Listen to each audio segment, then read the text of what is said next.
Do you want to learn the tricks that top leaders use to get the most out of themselves and their teams? Well, Naftali Hoff is here to help. Lead to Succeed. Picks the brains of top leaders to learn about their challenges, insights, and best practices. Here's Naftali.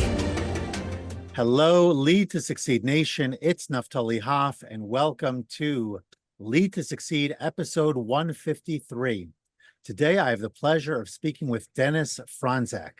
Dennis is a seasoned entrepreneur and executive advisor with a deep passion for meaningful impact and legacy.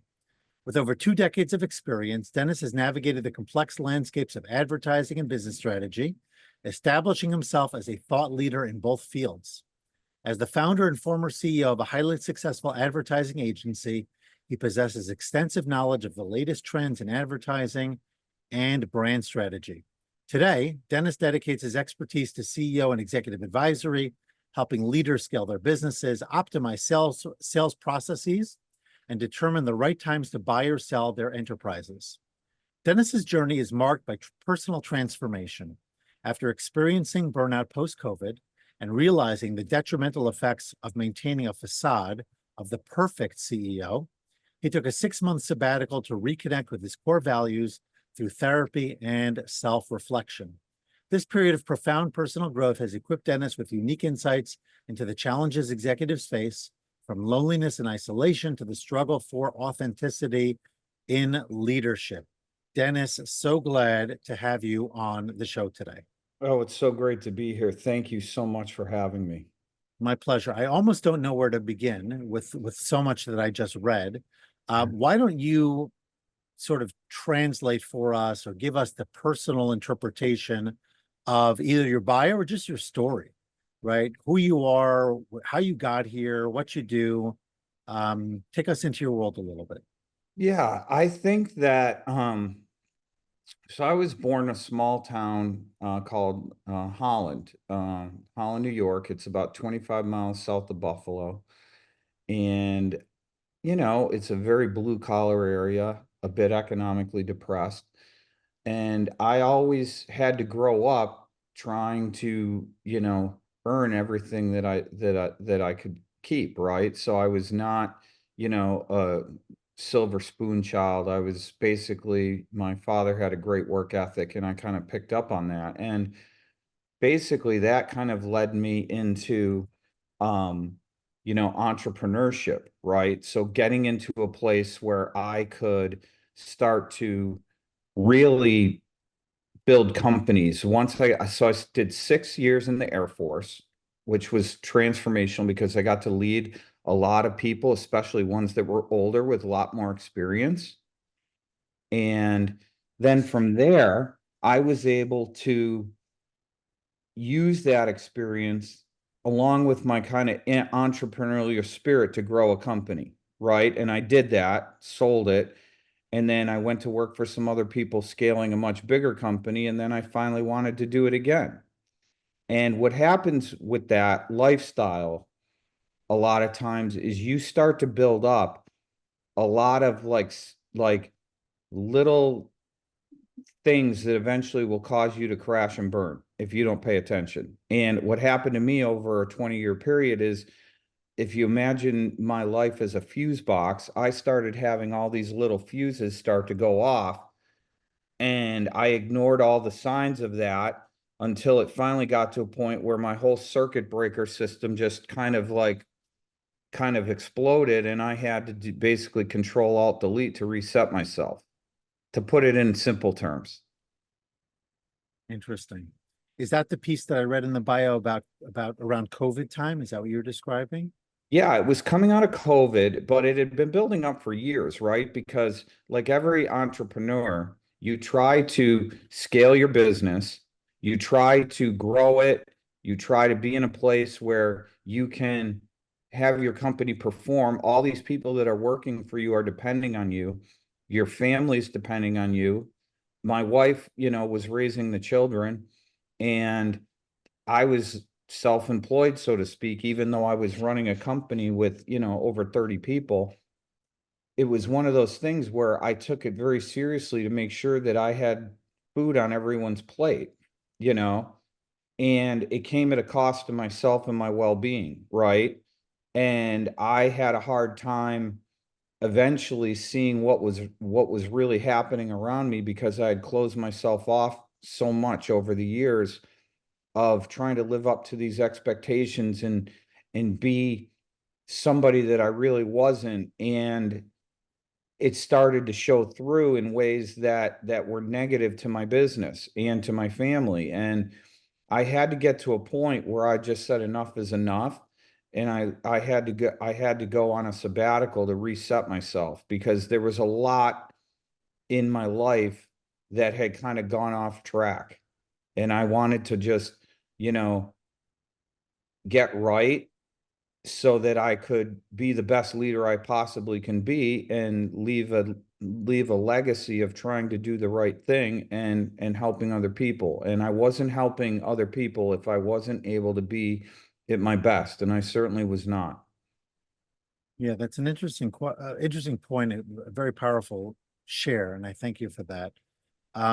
What I'm curious about is if you were advising yourself in retrospect, meaning to say, let's say you could be, hanging out on the shoulder of your old self as this process is unfolding. I think part of the issue is it's difficult to achieve greatness without putting in serious work, right? Yes. And putting in serious work by definition means I'm not on the beach, I'm not in a hammock typically, right? I'm not just sort of enjoying life. I'm really sacrificing some of the things I would love to be doing in order to ensure the success of this endeavor.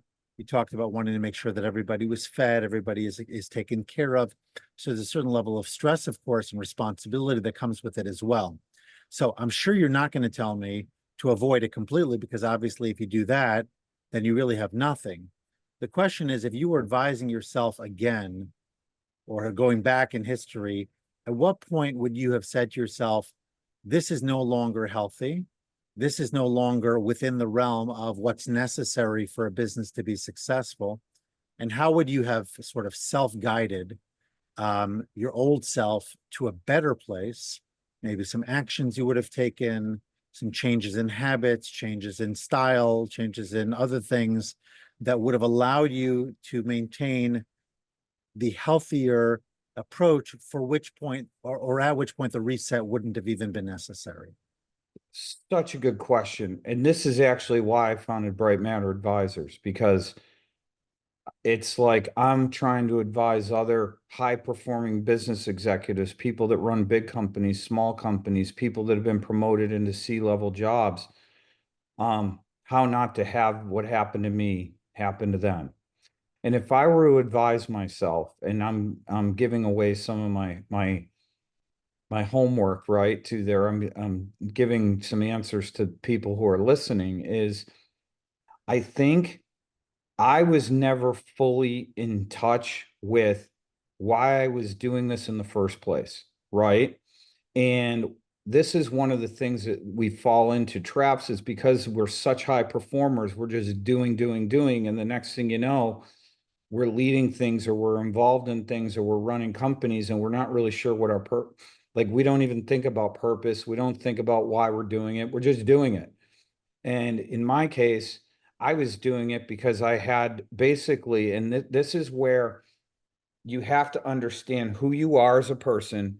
You have to understand what your relationship is with your career and what you're trying to do in order for you to even worry about legacy and any of that. And I was a provider. That was my job, was to provide for my family and for my team.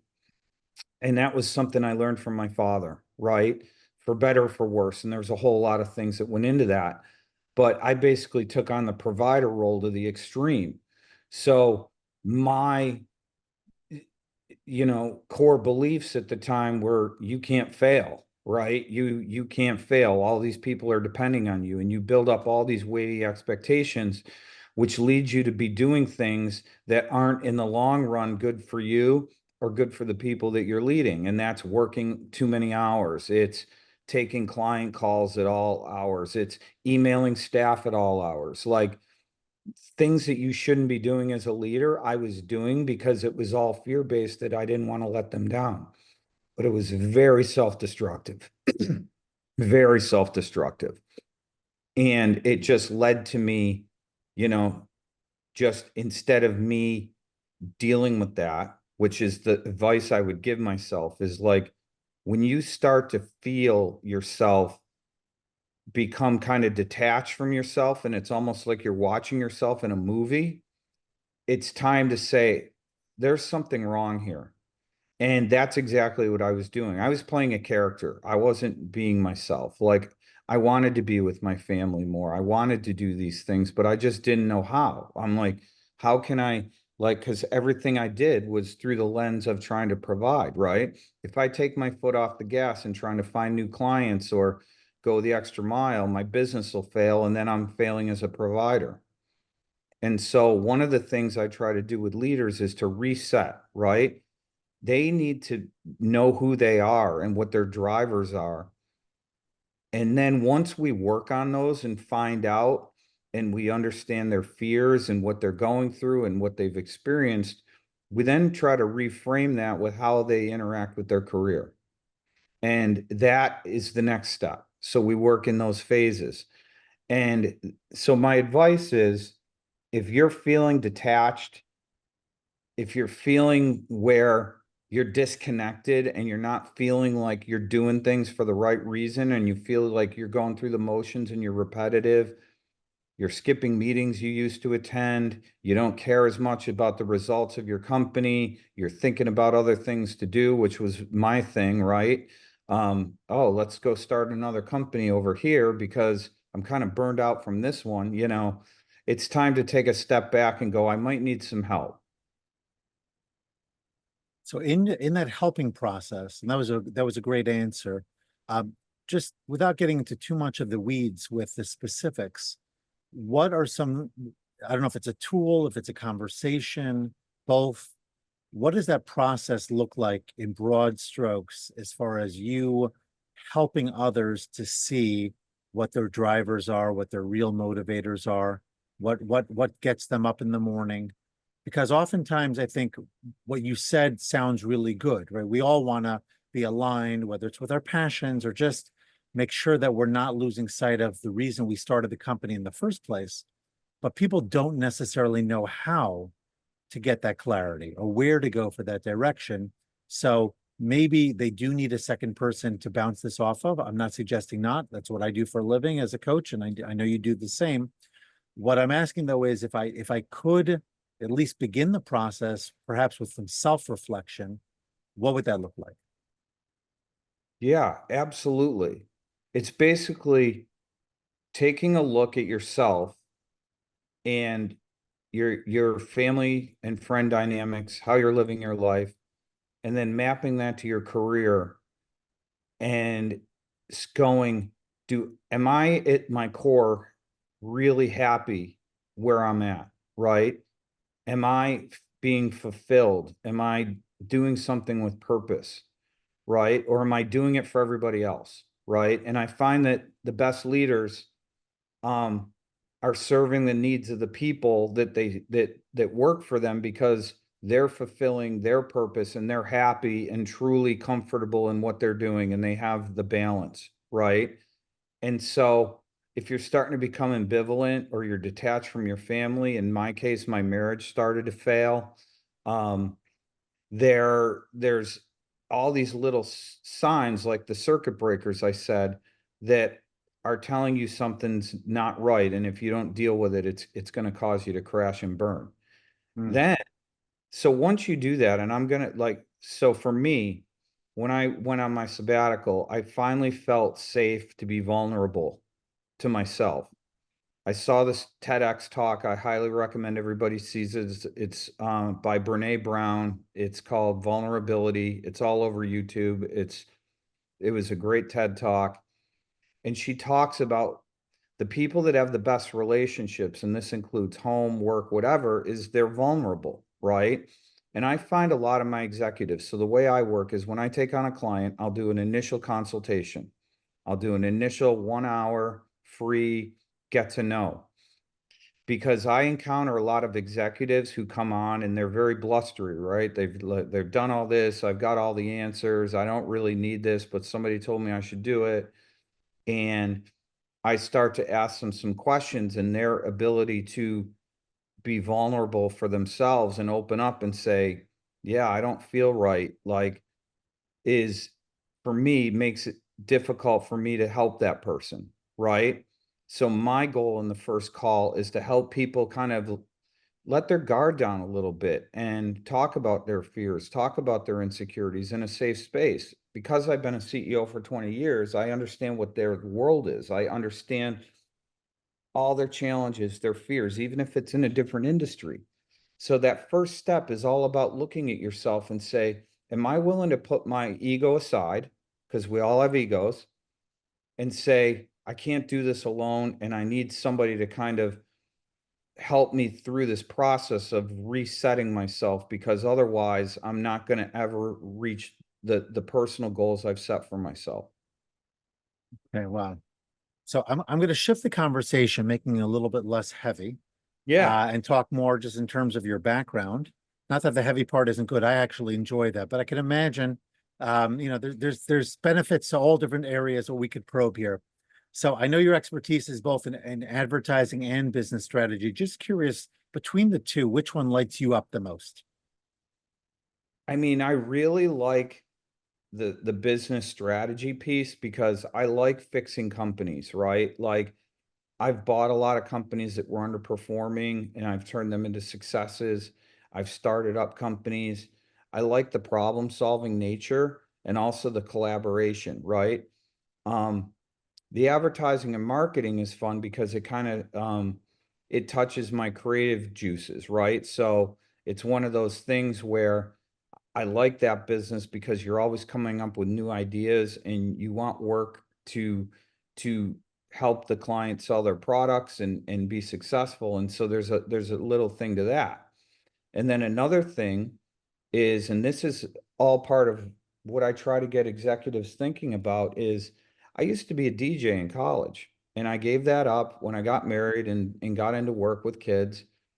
And then recently, um, now that I'm in a life transition and I have some things I want to do, I've decided to start DJing again.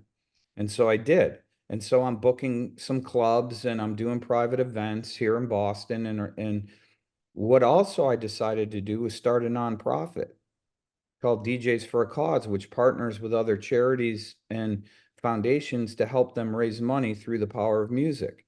So I get to do my business, I get to do the marketing, and I get to do the DJing through a lens that is going to end up helping people. And that is an outlet for me.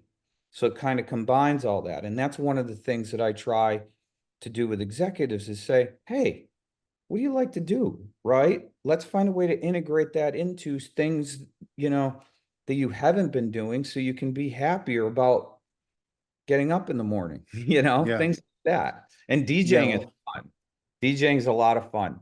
it sure seems to be a lot of fun. I'm not quite sure I've ever tried it, but anyone who does it looks like they're having a grand old time. That much I can say.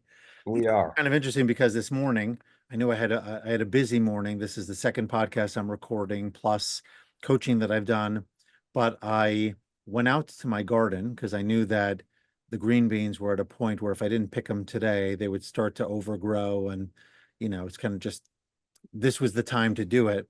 And I wind up like just out there for close to an hour because I have quite a few to pick.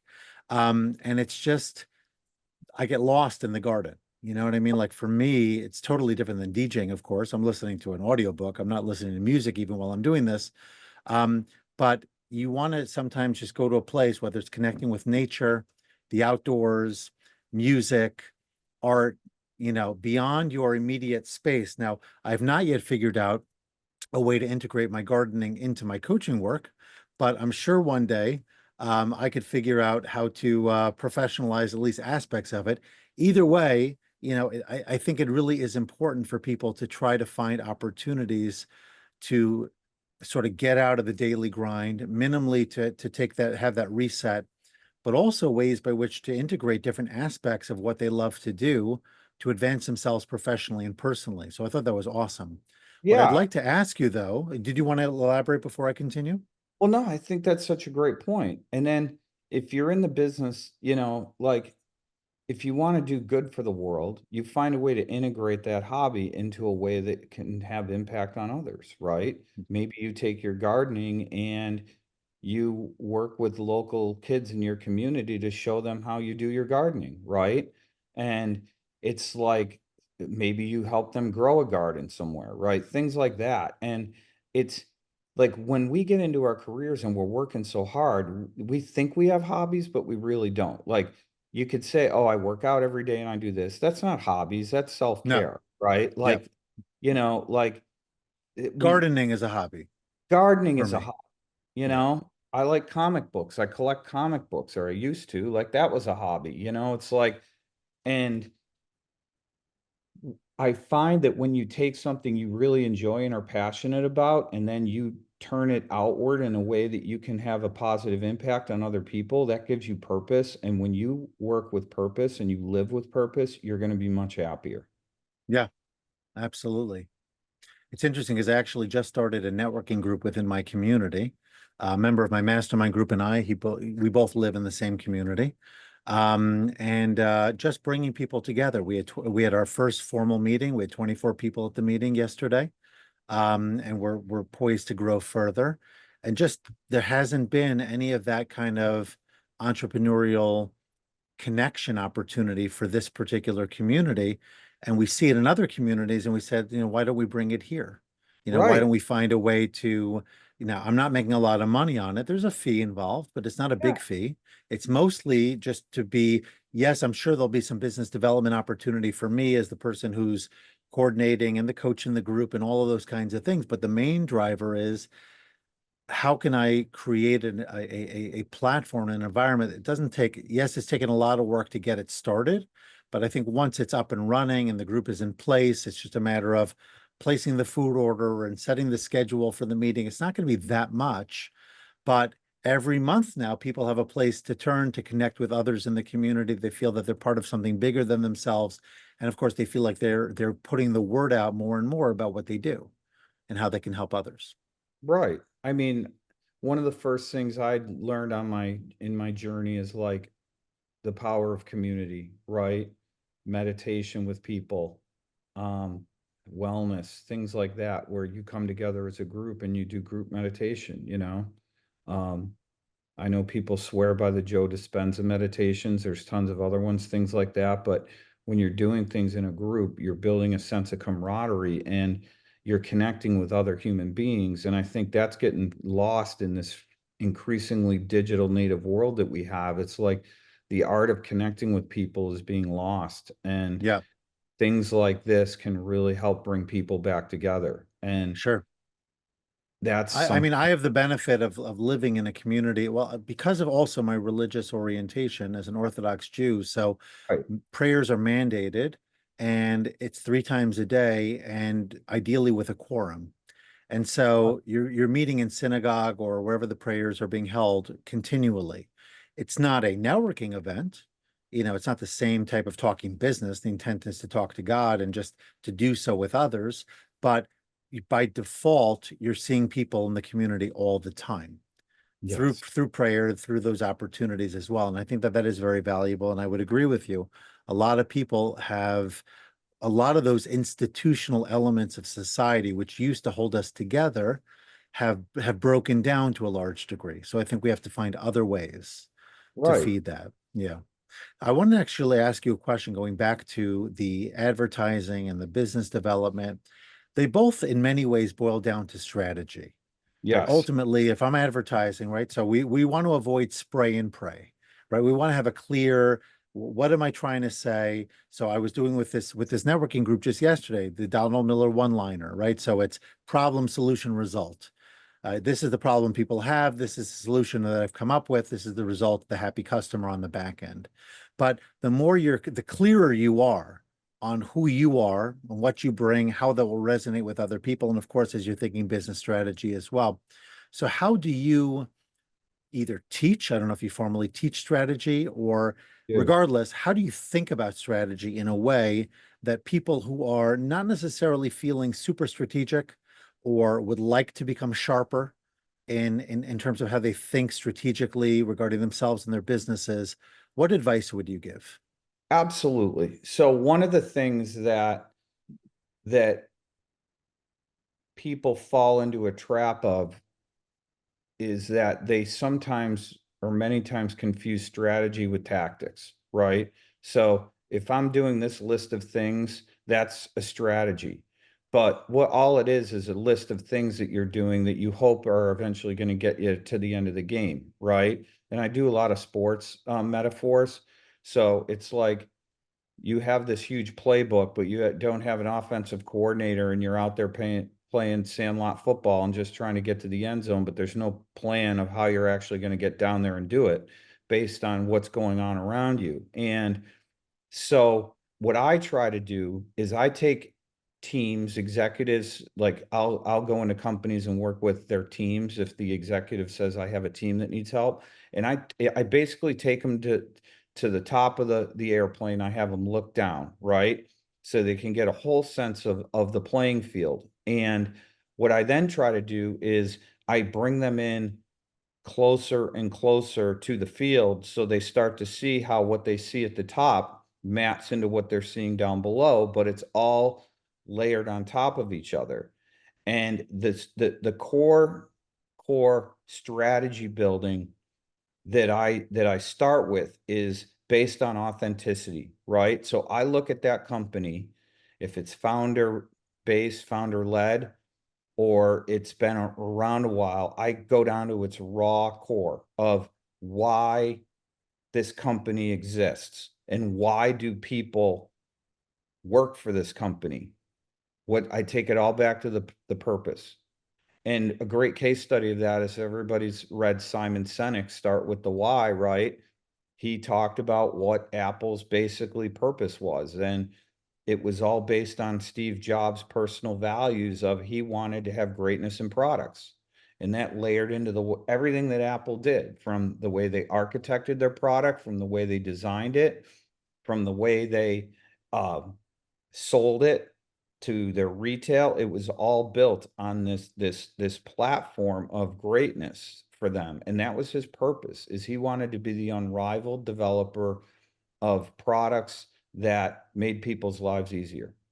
And that's how they've continued to follow that. I was just doing a client the other day, and I do what's called a pyramid, right? So I start with the reasons to believe, which is like, why would people want to buy from you or work with you, right? And then I layer that onto what their purpose is.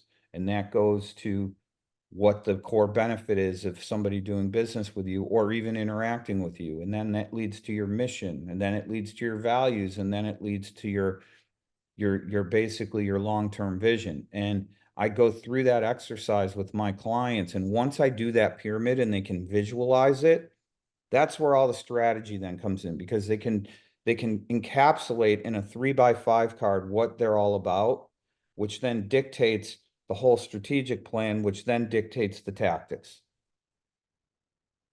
I like it, because what you're doing is you're creating the vision first, and then you're taking purposeful action around it, right? Right. Otherwise, I thought you were going to say, hope is not a strategy. So we can't Definitely just not. do a lot of things. And I think of the difference in leadership and management. You got to make sure that the ladder is leaning against the right wall. You have to know exactly where you're going. You have to know what lights you up, what you're here to accomplish, what makes you different.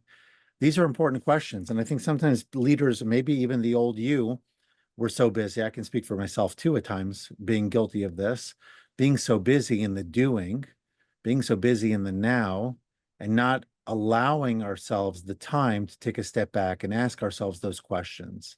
So, yeah, you can continue to perform and produce and be busy, but are you producing ultimately the outcomes that you seek, that make you you, that allow you to have that sustainability, that allow people who are working for you and with you and buying from you to connect with that purpose and that vision?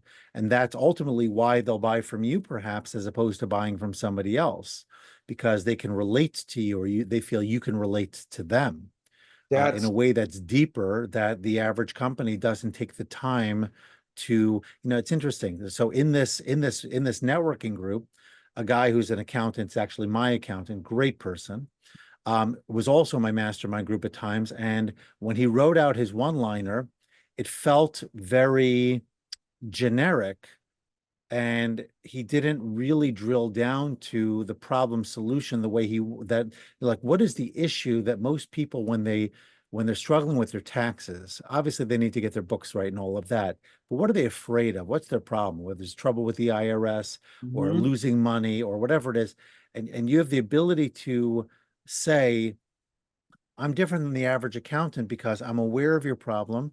I have a bespoke or unique solution, or I have, or my customer service is unparalleled, or I'm going to get to the core of what's causing this problem in the first place, or I'm going to educate you better than any other accountant will educate you. So what I'm doing now is I'm differentiating myself from everybody else by telling you that I'm partnering with you in a deeper way. So he was speaking in platitudes, but he couldn't really crystallize what exactly he was doing for them in simple terms. And I Right. think that when you can do that in that 3x5 card you're describing, keep it simple, keep it focused, everybody can relate to it. Here's my purpose, my mission, my differentiator. Boom. Some people will say, you're speaking my language, I'm in. Some people may not relate to it, but at least it makes it a lot easier to now know who you're working for, who you're servicing, and how you could help them be more successful. And of course, they're more willing to jump in as well. Right, and let's take it like this example, like, this is a perfect example of what we would do, right? Like, let's take it one step further, right? And everything I do needs to be built around empathy for the customer, for my clients. Like, do they really know their customer? Do they feel like they are their customer? So imagine we take that accountant, and what he's really doing, his solution at the end of the day, yeah, he's doing taxes and all that kind of stuff. But what he's doing is giving people, his customers, peace of mind to live their lives, to be able to enjoy the things that they have and make sure their hard work isn't lost, and to make sure that they're being good citizens and good community members. And he's their partner to make that happen. So he's basically relieving a whole set of stressors that normally people would have to live with if they were working with a lesser capable accountant. So it's like Exactly. taking what you just said and then just putting another layer on it that connects with empathy to a customer, because the guy goes, man, been audited 2 times before in my old accountant, or, you know, I don't want to make a mistake. I need to figure out how I'm going to do a trust to leave money for my kids, all this kind of stuff. And you need to have a partner basically who is a sounding board for making sure that all that money that you are working really hard for and earning doesn't get misused and put in the wrong place, or, you know, Yeah. you overpay or overpay the government kind of stuff. So that's purpose driven messaging, which is slightly different, but it really impacts people, and it will get your cash registers ringing for sure. Awesome. Okay, last question of the segment. It's the Sure. question I ask everybody. I know you've alluded to pieces of it before, I think, with regards to the biggest mistake that you've made. But I'm looking to hear from you. What would you say was the biggest mistake that ultimately propelled you to greater success, greater clarity, that you've taken purposeful action around and has made you the person you are today? I think the biggest mistake that I made as things started to really, is the circuit breaker started to go off, right, in my life. Like, and it was noticeable to the staff in subtle ways. I didn't notice it because I was so self-absorbed, right? Um, the biggest lesson I would have said is, I wish I would have asked for help and lived in better consultation, because what I did is, instead of consulting with others, I made unilateral decisions. I was closing myself off, and I wasn't seeing the world. So that is the number one thing, that I did not talk to somebody and say, I'm going off kilter here, and you can see it in my company's performance. You can see it in some of the things that are going on. Staff's unhappy, you know. And instead I was just digging myself more into quicksand because I'm like, I'm going to just power through this and solve it. I've gotten us this far. I'll take us farther. And I Got it. think a great metaphor for that is this. I was in Miami a couple of months ago with a friend and we were walking on the beach and I told him like, look at this. He wanted to know kind of describing what I do and this whole concept of executives living with, just all the stress and expectations and performing despite failing, right? And I said, look at this condo building. So in South Beach, there's building after building with windows, condos, all windows. And I said, imagine on those 15 floors, there's one person looking out at the ocean in these gorgeous windows. Now close your eyes for a minute and open them and imagine that each of those windows is different sizes. And in some cases, there's no window at all. That's what happens in this mindset where the further we get down a hole where we're not being our true selves and living with purpose, the windows close and become concrete walls, and you don't see what's going on around you. And you have people whose windows are shrinking. And I'm trying to keep everybody's windows now wide open so that they can interact and live a life with purpose. And there's so many executives out there and people who are high performers that are just suffering, and they're either suffering in silence or they're just afraid to say, I just need to pick up the phone and call somebody. So that's the biggest mistake I made. I never just picked up the phone. Okay, so let's make this a little bit more.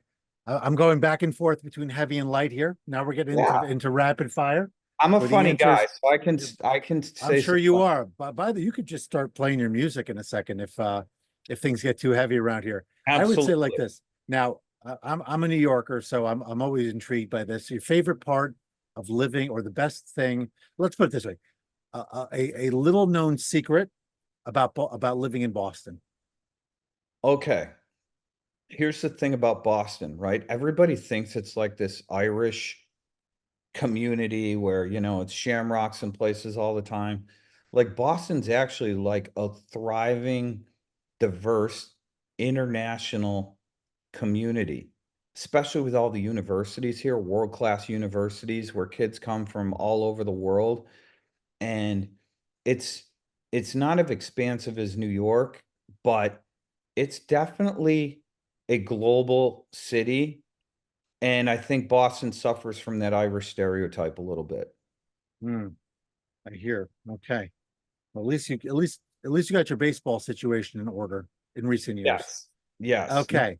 Your favorite hobby?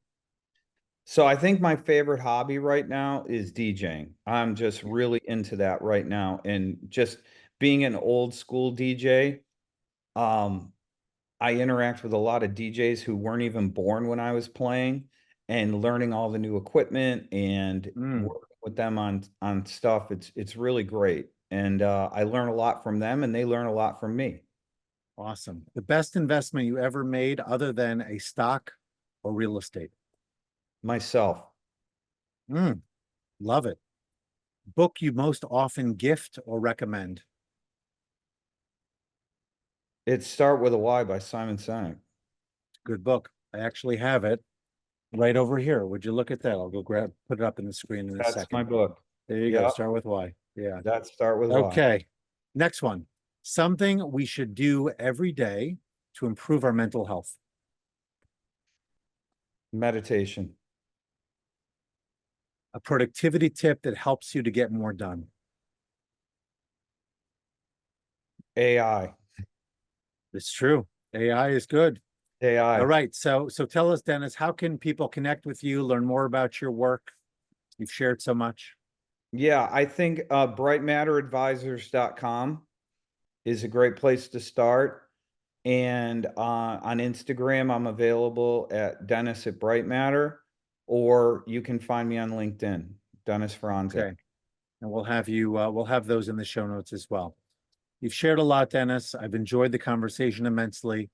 please leave us with one final life lesson to wrap up the episode. Yeah, I think a life lesson is it's not too late. It doesn't matter how old you are. If you're feeling the way I've been talking about with you throughout the entire show, it's plenty of time. Just pick up the phone and call somebody.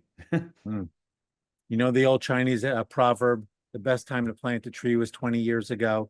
The second best time is today. Correct. Seize the moment. Dennis, it's been a pleasure.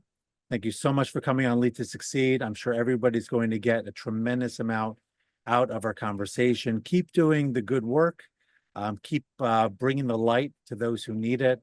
And I look forward to continuing the conversation with you in the future. Thank you. Thank you to everybody too for listening. Bye-bye now. Thanks so much for listening to this episode and for investing in yourself so that you can lead to succeed. Before you go, don't forget to subscribe, rate, and review the show. Your feedback gives the show more social proof and encourages more folks to listen.